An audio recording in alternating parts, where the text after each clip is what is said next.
Ja sam Slobodanka Coka-Stević, živim u Loznici, bavim se turizmom, bavim se već više od 30 godina. Tako da turizam nije samo moj posao, to je moja ljubav i strast, to je način na koji ja gledam svet i ja to živim svaki dan.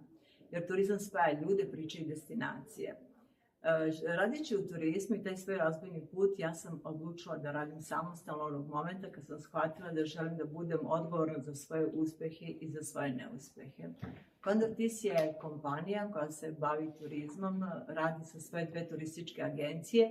Jedna turistička agencija je u Loznici, druga je u Beogradu i imamo svoj hotel Heba na Divčibarama. To je inače moja druga velika ljubav.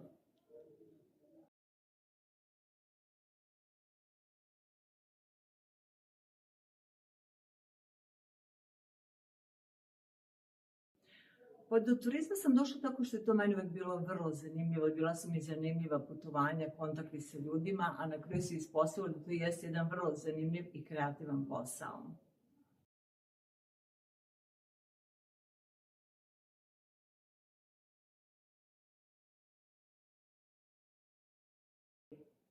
Ja u Loznici provodim dosta vremena iz razloga što sam tu rođena, imam istoriju, volim i druge gradove, naravno volim taj Beograd u kome radim, stvaram, volim Divčibare, tamo se odmaram, to je mir, planina, tišina, to me inspiriše, daje mi mogućnost da radim, da razmišljam o svojoj kreativnosti i o svom razvoju dalje. Loznicu volim iz razloga što je Loznica jedno toplo mesto koje pruža ljudima neki mir, i volim to druženje sa ženama konkretno iz Loznice zato što se mi organizujemo, mi prepoznajemo svoje probleme i svesni smo da svi imamo manje više slične probleme i to nam daje inspiraciju da možemo da radimo dalje jer se svaka sreće sa istim stvarima, bilo da je porodica u pitanju ili bilo da je privatni biznis.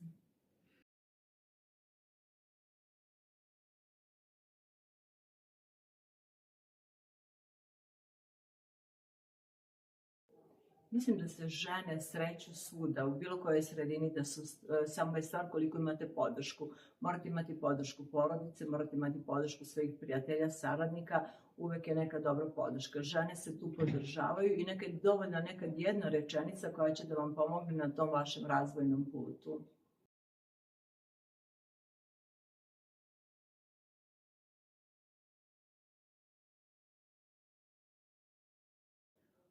Pa da vam kažem, razvojni put nije jednostavan. Jako je teško postići uspeh, ali nije nemoguće. Vi ga postižete upravo svojom upornošću, svojom tom željom, imate svoj cilj i onda ga možete postići. Nailazite na prepreke, uvek i nailazite, ali ste spremni da ih prevaziđete. One vas samo jačaju. Bilo je tu mnogo momenta, mnogo situacija gde vi padate, ali se vi dižete, idete dalje uporniji, istrajniji, mudriji, smireniji, tako da svaki taj neuspeh ili pad vam je značio mnogo više za neki budući rad.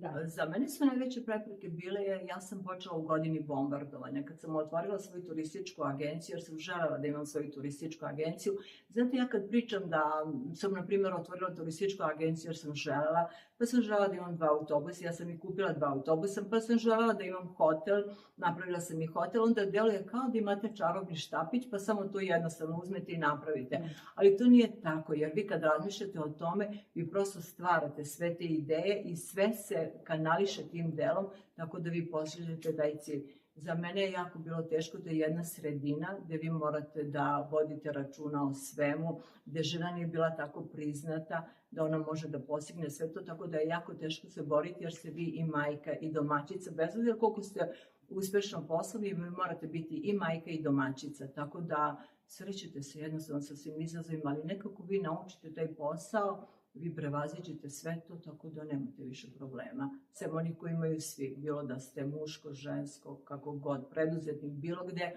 uvek imate slične ili iste probleme.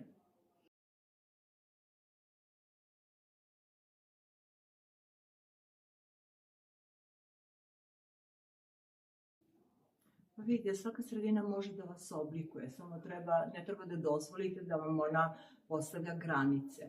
Znači, potrebno je možda da pratite svoj primer, tuđi primer. Ja uvek pratim primere nekih uspešnih žena, one mene inspirišu, nekad čak i ja sama sebe inspirišem. Kad odradim nešto što je dobro, ja uvek dobijem inspiraciju za nešto dalje, za nešto više.